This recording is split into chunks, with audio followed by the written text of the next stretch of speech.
महात्मा उपासक डॉक्टर सोहनराज तातेड़ पुनरुत्थान और आत्मविज्ञान के बाद अब ला रहे हैं सनातन सत्य, जैसी दृष्टि वैसी सृष्टि, कुदरत, कुदरती रचना एवं कुदरत के कानून से शाश्वत सुख की प्राप्ति। लॉग इन करें www.drsohanrajtated.com, YouTube channel doctor Sohanraj Tated, play store से डाउनलोड करें mobile app doctor Sohanraj Tated. ओम ह्रीं नमो अरहन्ताणम्, ओम ह्रीं नमो सिद्धाणम्, ओम ह्रीं नमो आयर्याणम्, ओम ह्रीं नमो उवज्जायाणम्, ओम ह्रीं नमो लोये सव्वसाहुणम्, ऐसो पंच नमोकारो सर्वपावपनाशनो मंगलाणं च सर्वेसिं पडमं हवै मंगलं, पडमं हवै मंगलम्। ओम नमो भगवते वासुदेवाय, ओम नमः शिवाय। जय सच्चिदानंद। भाई और बहनों, मातृशक्ति को नमन। आज का हमारा बड़ा सुंदर विषय सनातन सत्य का उद्देश्य। हमारा कार्यक्रम सनातन सत्य कहलाता है और सनातन सत्य का अर्थ होता है यूनिवर्सल ट्रुथ, सार्वभौम सत्य, ultimate reality of this universe. इस दुनिया की अंतिम सच्चाई क्या है उसको सनातन सत्य कहते हैं और हमारा सनातन सत्य अध्यात्म विज्ञान और मुक्ति का मार्ग भी कहलाता है।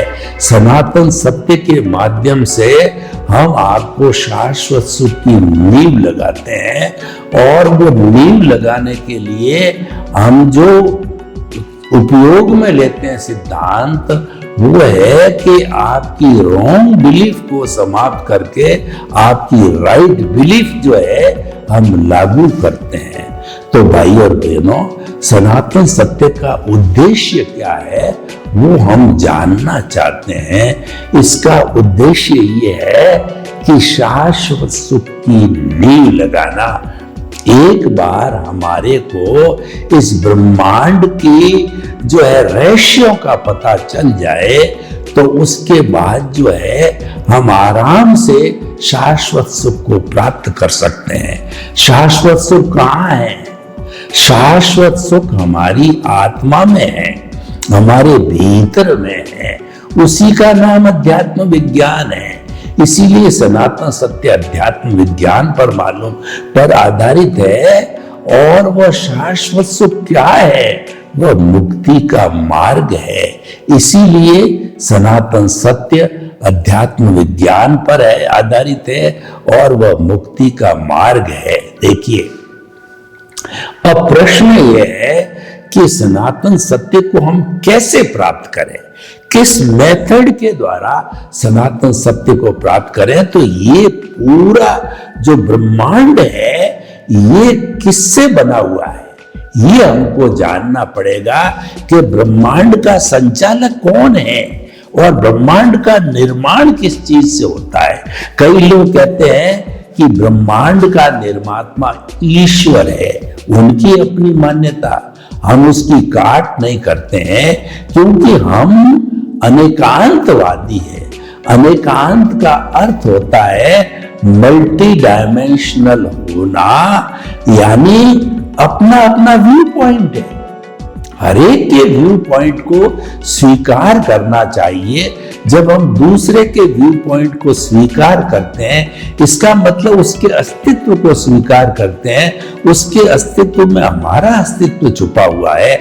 अगर किसी के व्यू पॉइंट को हम अस्वीकार करते हैं यानी हम अपने अस्तित्व को अस्वीकार करते हैं। व्यू पॉइंट अपने अपने हैं, उसी का नाम अनेकांत है। कि आज विश्व के अंदर 7.8 अरब के जो जनसंख्या है वो 7.8 अरब के व्यू पॉइंट्स है। उन सारे व्यू पॉइंट्स को इकट्ठा करें तो वो परफेक्ट ट्रुथ निकलता है, जिसको कि हम केवल ज्ञान कहते हैं, और वही सनातन सत्य है। सनातन सत्य सिद्धांत के ऊपर आधारित होता है, वह कभी बदलता नहीं है, वह कुदरत पर आधारित होता है। कुदरत कुदरती रचना, कुदरत के कानून पर आधारित होता है। कुदरत का कानून सनातन होता है, वह कभी बदलता नहीं है। तो हम जो है अब इन तीनों विषयों की जो है सबसे पहले जानकारी करते हैं कि कुदरत किसे कहते हैं। ये सारा ब्रह्मांड है जिसके हम रहस्य जानना चाहते हैं। वो ब्रह्मांड 6 द्रव्यों का समूह है। जहां पे ये 6 द्रव्य होते हैं वहीं पर जीवन है, वहीं पर ब्रह्मांड है, और वहीं पर जीवित प्राणी अपने अपने कर्मों का भुगतान करते हैं। और अगर ब्रह्मांड के अंदर ये व्यवस्था नहीं हो तो जीवित प्राणी भुगतान नहीं कर सकते। अभी ऐसा कहा जाता है चंद्रमा है, उसके ऊपर जो है जीवन की संभावना है, परंतु अभी तक तय नहीं हुआ है। और यह भी बताया जाता है कि मंगल ग्रह पर जो है जीवन है, लेकिन मंगल ग्रह है वो पर भी अभी ये वेरीफाई नहीं हुआ कि जीवन है, यानी वहां पर कुदरत हाजिर है। तो कुदरत सर्वोप्रिय होती है और कुदरत के सर्वोपरि होती है, और कुदरत के ऊपर कोई नहीं होता है। तो हम कुदरत के उन 6 द्रव्यों की बात करते हैं। पहला द्रव्य है चेतन तत्व, जिसको कहते हैं सजीव, जिसको कहते हैं एनिमेट, जिसको कहते हैं हम जो है चेतन पदार्थ, कॉन्शियसनेस। और वह कॉन्शियसनेस क्या है कि असंख्य चेतनामय परमाणुओं के पिंड को हम जो है चेतना कहते हैं, और वह चेतना सुख दुख की अनुभूति करती है, और वह ज्ञान दर्शन वाली है, और वह फीलिंग करती है, वो प्रजनन करती है, उसमें ग्रोथ होती है। ऐसी 9 कैरेक्टरिस्टिक हमारे आगमों में बताई गई है, और विज्ञान ने भी अपने हिसाब से उन 9 कैरेक्टरिस्टिक को स्वीकार किया है, यानी चेतना की परिभाषा विज्ञान सम्मत है। ये तो हो गया हमारा चेतन तत्व। दूसरा जो तत्व है वह जड़ तत्व है। जड़ तत्व साधन है, चेतन साध्य है। जड़ कभी चेतन नहीं हो सकता, चेतन कभी भी जड़ नहीं हो सकता है। दोनों अलग अलग होते हैं, क्योंकि जो जड़ होता है वो गलन मिलन धर्मा होता है। वह जो है कभी टूटता है, कभी जुड़ता है, और जो है वह उत्पाद व्यय वाला होता है। उत्पाद व्यय में सबसे पहले उत्पन्न होता है, फिर विनाश होता है, उसको उत्पाद व्यय कहा जाता है। और उत्पाद व्यय होते ही वो द्रव्य होना चाहिए, तभी किसी वस्तु का जो है अस्तित्व माना जा सकता है। क्योंकि भगवान महावीर ने जो है सबसे पहला प्रवचन दिया त्रिपदी का, वो त्रिपदी थी कि उत्पाद व्यय द्रव्यात्मक सत्य, यानी कि सत्य या वस्तु वह होती है जिसमें उत्पाद होता है, व्यय होता है, लेकिन उत्पाद और व्यय दोनों होने के साथ साथ में वो द्रव्य होती है, वो स्थायी होती है। तो जड़ तत्व है वो गलन मिलन धर्मा है, उसमें फीलिंग नहीं है, वो सुख दुख की अनुभूति नहीं करता है। और अभी तक हमारे वैज्ञानिकों ने 116 तत्व जो जड़ के कहना चाहिए वो जो है खोज निकाले हैं। और जड़ परिवर्तनशील है, अवस्था से जुड़ा हुआ है। कभी वो मिट्टी बनता है, कभी सोना बनता है, और कभी वो सिल्वर बन जाता है। अलग अलग जो है वो बन जाते हैं। तो भाई और बहनों, हम आपको ये बताना चाहते हैं कि 2 तत्व हो गए। तीसरा जो तत्व है वो मोशन तत्व यानी जड़ और चेतन जो है कभी हिलना डुलना चाहते हैं, गति करना चाहते हैं, तो इस पूरी कुदरत के अंदर जो है एक कहना चाहिए गति सहायक तत्व है। वह तत्व जो है वह तत्व जो है पूरे ब्रह्मांड के अंदर अनादि अनंत काल से मौजूद है और वह जो है एक द्रव्य के रूप में शाश्वत है और वह पौद्गलिक है, वह अमूर्त है और एक सुई की नोक जितनी भी खाली जगह इस ब्रह्मांड में नहीं है कि जहां पर ये मोशन या गति सहायक तत्व नहीं हो। तो अब आप देखिए कि जो है ये गति सहायक तत्व का लक्षण क्या है। कोई भी जड़ और चेतन जो है वो मान लीजिए कि जड़ और चेतन जो है गति करना चाहते हैं और उदासीन भाव से वो डिमांड करते हैं, तो वह हाजिर है सारे ब्रह्मांड के अंदर और गति दे देता है।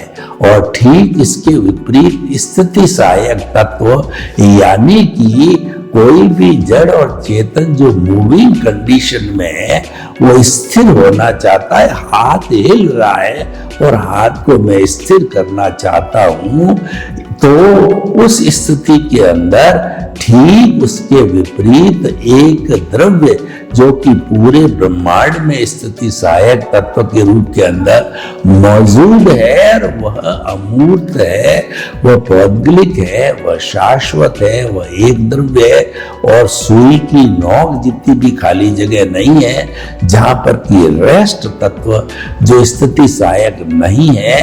और यह जो इसका लक्षण ही है उदासीन भाव से कोई इसको जो डिमांड करता है तो उसको रेस्ट देता है। और जो पांचवा तत्व है वो हमारा टाइम तत्व है, वर्तना देता है कि जो है सबसे छोटी इसकी इकाई होती समय होती है। जब हम पलक झपते हैं तो असंख्य समय निकल जाते हैं और इससे बड़ी इकाई होती है वो अवालिका, सेकंड, मिनट, घंटा और दिन होता है और उसके बाद सप्ताह होता है, पक्ष होता है और आपका जो महीना होता है, वर्ष होता है, शताब्दी होती है और 10 करोड़ सागर का एक अवसर्पिणी काल, उस सर्पिणी काल होता है। काल चक्र मिला के 20 करोड़ सागर का हाईएस्ट समय का घटक होता है। तो इस तरीके से वर्तना देता है।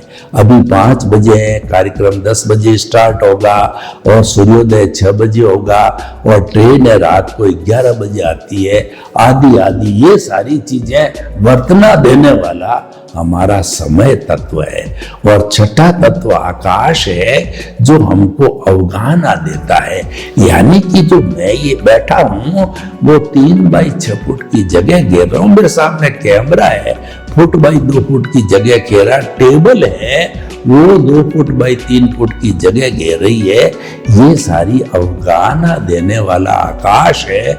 अगर आकाश तत्व नहीं होता तो हम स्थिर नहीं रह सकते और हम न तो मकान बना सकते, आप मेरे पर पड़ेंगे, मैं आप पर पड़ूंगा और हमारा जीवन दूभर हो जाएगा। तो इसीलिए ये सारे 6 तत्व मिलकर के और कुदरत बनाते हैं। तो सबसे पहले जो है हमने इस कुदरत की परिभाषा को देखा और उसके बाद के अंदर कुदरती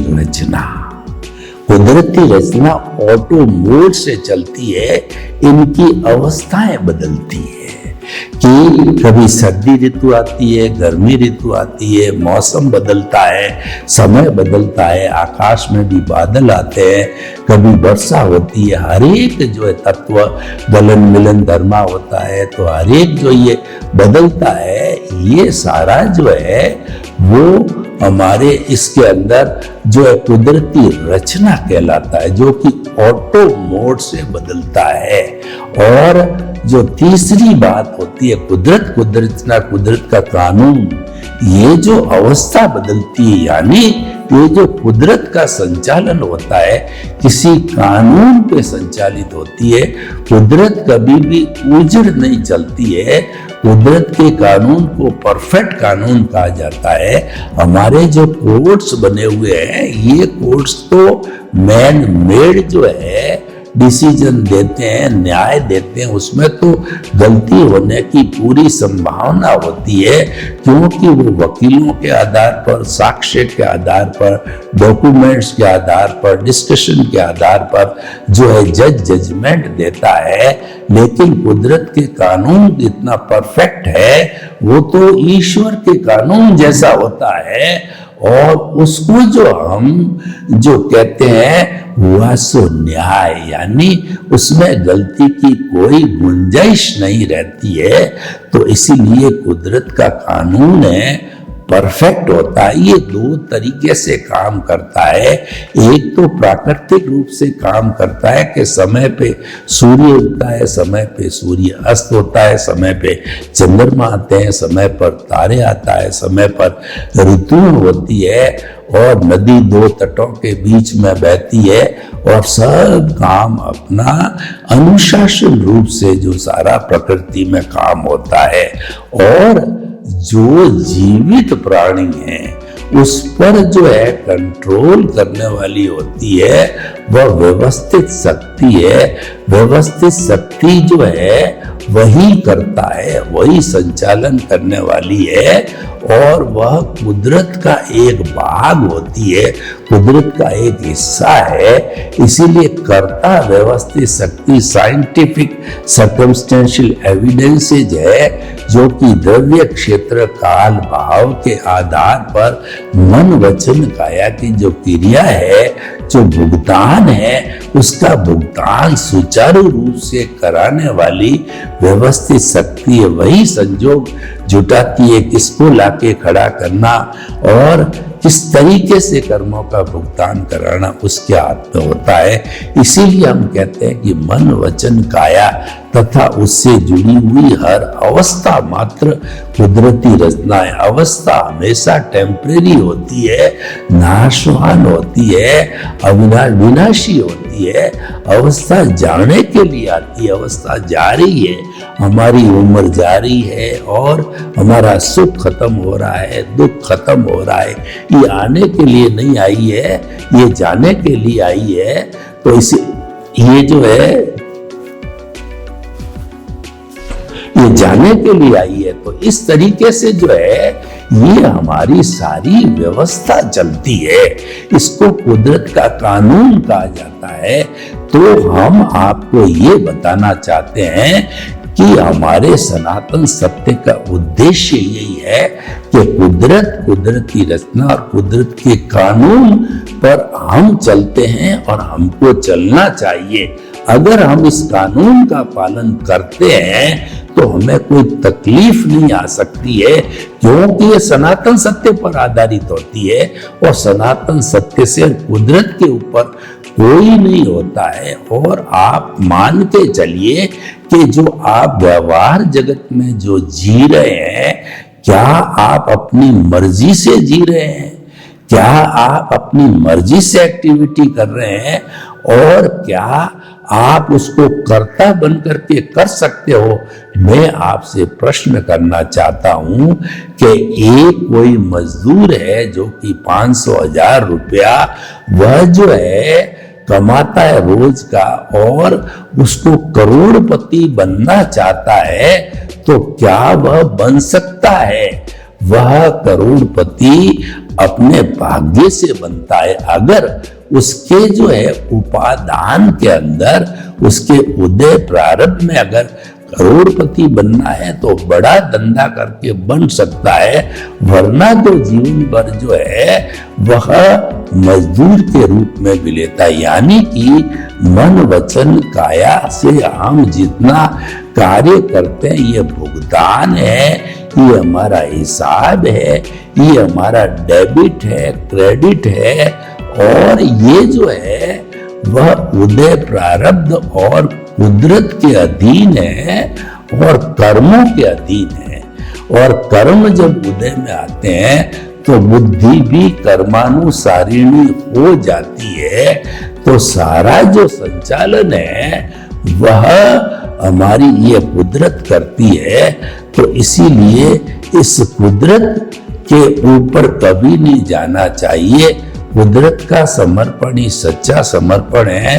और ये सारा क्यों हो रहा है? वह इसीलिए हो रहा है कि जो हमारा ईश्वर है, परमात्मा है, परमेश्वर है, उसके साथ में अज्ञान जुड़ गया। और अज्ञान जुड़ने के कारण जो है हम भाव भवांतर के अंदर भटकते हैं। अगर उस अज्ञान को समाप्त कर दिया जाता है तो हमारा जीवन सुखी हो जाता है। हम जो है शाश्वत सुख की प्राप्ति कर लेते हैं। इसीलिए सनातन सत्य का उद्देश्य यही है कि जो व्यक्ति इसका पालन करेगा उसको शाश्वत सुख की नींव लगेगी। और उसकी नींव लगने के लिए पूरा प्रोसीजर है। वह प्रोसीजर जो है उसको स्वतः ही जो है क्लियर होता चलेगा। और सनातन सत्य वही प्राप्त कर सकता है जिसका भाग्योदय है, पुण्योदय है, वही प्राप्त कर सकता है। पुण्योदय भाग्योदय होता है तो उसको जो है अच्छा गाइड मिल जाता है, अच्छा गुरु मिल जाता है, अच्छा ज्ञानी पुरुष मिल जाता है। वो ज्ञानी पुरुष वो मार्गदर्शक होता है। देखिए हमारा पुण्योदय और सदगुरु का पुण्योदय दोनों मिलते हैं। और वो जो है वो जो निमित्त बनता है, हम निमित्त बनते हैं। इन सब के मिश्रण के द्वारा जो है हमारा पुनर्जन्म होता है, हमारी सीट बदलती है। भाव भवांतर से जो है हम एक ही रूट के अंदर घूमते आए थे। लेकिन मानव जीवन ऐसा है कि वह इसका सदुपयोग करे और सनातन सत्य को प्राप्त करे तो वह अपनी सीट बदल सकता है। सीट बदलने का अर्थ ये हुआ कि वो जो है वो बहिर आत्मा से अंतर आत्मा पद पर बैठ सकता है। इस सीट का बदलना बड़ा इंपॉर्टेंट काम होता है। देखिए व्यक्ति का जब प्रमोशन होता है और उच्च पद पर आता है तो उसके अधिकार बढ़ जाते हैं। तो हम बहिर आत्मा से अंतर आत्मा बनते ही हम अकर्ता हो जाते हैं। हम जो है निमित्त भाव में आ जाते हैं। हमारी ऑनरशिप डूअरशिप हमेशा हमेशा के लिए समाप्त हो जाती है। और जो है वो अंतरात्मा पद पर आने का मतलब we are the user, we are the guest and we are the sufferer of the nature. ये हमारी प्रकृति बन जाती है। तो ऐसी स्थिति में हम जो भी कर्म करेंगे वो निष्काम कर्म करेंगे, फल की बिना इच्छे हुए कर। और अंतरात्मा के जो है पद पर आने पे हमारे में एक बड़ा चेंज होता है।